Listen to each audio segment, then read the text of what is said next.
बड़ी तस्वीर, क्योंकि इस एफआईआर के जरिए जिस तरह के आरोप सुशांत सिंह राजपूत के पिता लगा रहे हैं उन सब को लेकर जबरदस्त बवाल छिड़ा हुआ है। जी हां, एक तो पटना पुलिस जा रही है पूरे मामले की जांच करने के लिए, और अब हम आपको दिखाते हैं सुशांत केस में रिया पर जो एफआईआर दर्ज कराई है के सिंह ने, उस एफआईआर में आखिर कौन सी बड़ी बातें बताई गई हैं। तो सबसे पहले हम शुरुआत करते हुए आपको दिखाते हैं कि आखिर इस एफआईआर में बड़ी बातें क्या कही गई हैं। एक साल में सुशांत के खाते से 17 करोड़ रुपए निकाले गए। आप अंदाजा लगाइए, 17 करोड़ रुपए। ये तमाम ऐसे आरोप हैं जो अब सुशांत सिंह राजपूत के पिता इस एफआईआर में लिखा रहे हैं। सुशांत का खाता कोटक बैंक में था, ये तमाम जानकारी एफआईआर में है। एफआईआर की कॉपी सामने आई है मीडिया के, और उसी एफआईआर की कॉपी की जो बड़ी बातें हैं वो हम आपको बता रहे हैं। पैसा ऐसे खातों में ट्रांसफर हुआ जिनका सुशांत से कोई लेना देना नहीं था। 17 करोड़ रुपए खाते से चले गए सुशांत सिंह राजपूत के। सुशांत का खाता कोटक बैंक में था, और जिन अकाउंट्स में ये पैसा ट्रांसफर हुआ, आप सोचिए 17 करोड़ रुपए जो कि कमाई के थे सुशांत सिंह राजपूत के, वो पैसे किन अकाउंट्स में गए उस बारे में कोई जानकारी नहीं है। पैसा ऐसे खातों में गया जिन अकाउंट से कोई भी लेना देना नहीं था। सुशांत के सभी खातों की जांच की जाए, ये के सिंह कह रहे हैं, जो कि सुशांत सिंह राजपूत के पिता हैं। आपको याद होगा, बहुत बड़ा नुकसान है कैसे पिता के लिए अपने बेटे को, जवान बेटे को इस तरह से खोना। लेकिन अब धीरे धीरे बातें सामने आ रही है। रिया ने मेरे बेटे से धोखेबाजी और षड्यंत्र किया।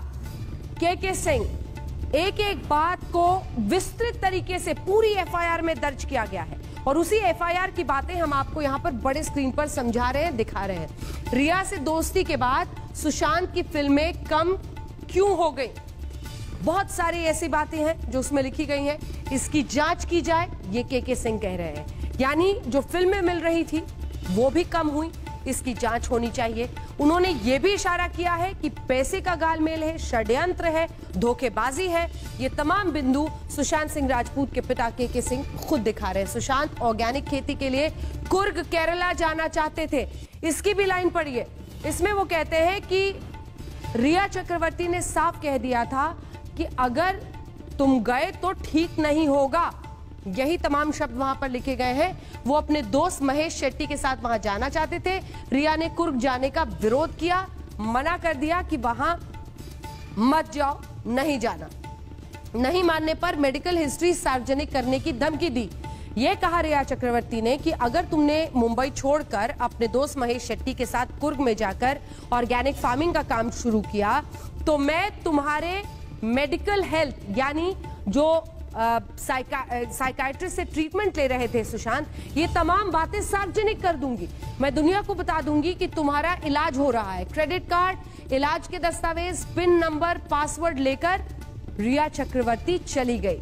ये तमाम ऐसे आरोप हैं जो के सिंह, सुशांत सिंह राजपूत के पिता, रिया चक्रवर्ती, सुशांत सिंह राजपूत की करीबी दोस्त पर लगा रही है। रिया चक्रवर्ती ने हाल ही में ट्विटर पर खुद भी लिखा था, उन्होंने कहा था कि उन्होंने गृह मंत्री से निवेदन किया था कि इस पूरे मामले की जांच हो, और उसमें बाकायदा खुद ही लिखा था कि मैं सुशांत सिंह राजपूत की गर्लफ्रेंड हूं, इस पूरे मामले की सीबीआई जांच हो। लेकिन यहां पर तो इस एफआईआर के दर्ज होने के बाद मामला आगे बढ़ गया है। हमारे साथ साहिल जोशी हमारे सहयोगी जुड़ गए हैं, शम्स ताहिर खान हमारे साथ जुड़ गए हैं, और पटना से भी हमारे सहयोगी पूरे मामले पर हमारे साथ जुड़ रहे हैं। लेकिन उससे पहले हम शम्स आपके साथ शुरुआत करना चाहते हैं।